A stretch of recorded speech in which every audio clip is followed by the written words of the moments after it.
Good afternoon, everyone. Welcome to Stock Market Today. It's Ali, Coram, and Ken Shreve here with a look at today's action. And in addition to taking a look at the major indexes today, Ken, we have a bit of an energy theme to the stocks we're going to be taking a look at, and including a couple of young guns.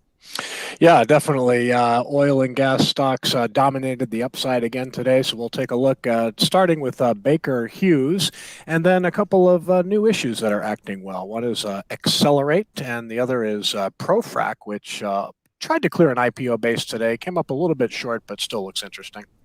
All right, we'll analyze all of those stocks, but first let's take a look at the major indexes. So the NASDAQ today down about 0.7% by the end of the day. Same for the S&P 500, and a little bit of a roller coaster session here today, Ken. The Dow down about 0.5% today, and the Russell 2000 just slightly in negative territory. But your assessment of how things shook out by the end of the day?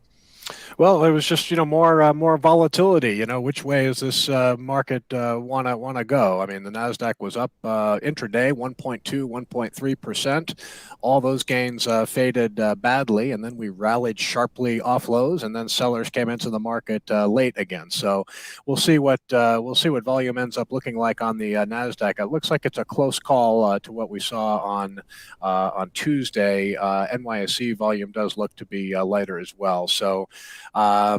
Yeah, I mean, we're still in a confirmed uptrend, but the fact that we did get that distribution day yesterday for the Nasdaq and the S&P 500, so that kind of calls this the quality of this rally into question. And looking for leadership to branch out outside of oil and gas stocks, but that has been slow to take shape.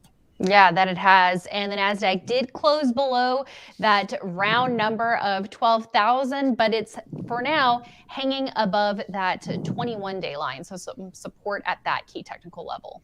Yeah, definitely. So, obviously a great finish to the week last week with 3 straight up days in a row. And the fact that the NASDAQ is holding on to those gains pretty well is looking pretty good, sitting right there at the 12,000 level. And it was the second session in a row where the NASDAQ did manage to close off its low, not by much. Did a better job closing off lows yesterday, but so uptrend is still intact here, and I do like the fact that the Nasdaq's holding on to gains from last week. Yes, good point there, Ken. Okay, let's also take a look at the S&P 500. I'm going to flip back on over to a daily chart. So some support here at the 21-day line as well, but it looks like bumping up its head, around that 4150-ish level, 4160 or so the last couple of sessions. Yeah, kind of a mirror image of the Nasdaq here. Strong gains on Thursday and Friday, and holding on to the bulk of those gains. There was definitely some volatility Tuesday, and more volatility again today. So it's still, it is not an easy environment out there. I mean, we're looking at our screens. Every day, just looking for actionable stocks, and it's just still a difficult environment. Obviously, oil and gas is still working, but there's a lot of extended stocks out there now. So we're still kind of proceeding very, very cautiously here, and certainly not in a rush to go back to being fully invested in a market like this. Yeah, and as you mentioned, Ken, I mean, we did see some really powerful gains last week. So, even if today was volatile, seeing, some tight sideways action here, that might give the opportunity for some more setups to start taking shape, or maybe even uncover some other areas of outperformance in the market, get some right sides of bases formed, or maybe some bottoming bases to see if this market rally can really have some legs. Yeah, that's exactly what we're looking for. And again, I mentioned the oil and gas stocks have just been dominating the upside, and you do want to be careful. I mean, a lot of the leaders in the oil and gas sector started coming out weeks ago. Yeah. Really. So in many cases, it's kind of looking for alternate entries in some of these really, really strong performers that might be extended now, but they move sideways, and many can present alternate entries. Yeah, well, energy has definitely been the story this year, kicking things off strong on the first trading session of 2022 and pretty unstoppable since. However, as you've said, Ken, there have been buying opportunities along the way. So we'll have to see if we can get some more. And just a brief look at the Dow here, an outside day as well, closing off lows. The closest of the three major indexes to that 50-day line. We'll have to see if it hits resistance at that level or can clear it. Did hit a bit of resistance there at the beginning of May. And also want you to talk about what we saw in the 10-year Treasury yield getting back to that 3% level.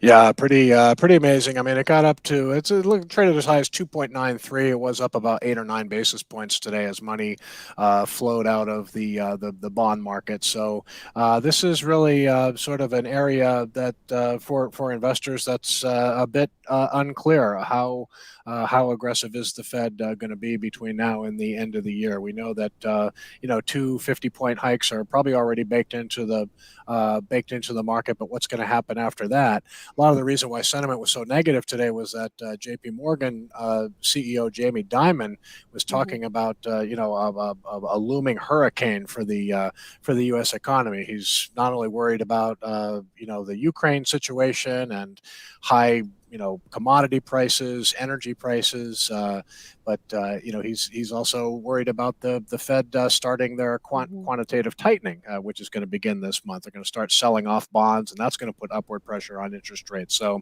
he sort of spooked the market today with his comments at an investment conference, and that might have fueled some of this selling of bonds that caused this upward move in rates today. Mm-hmm.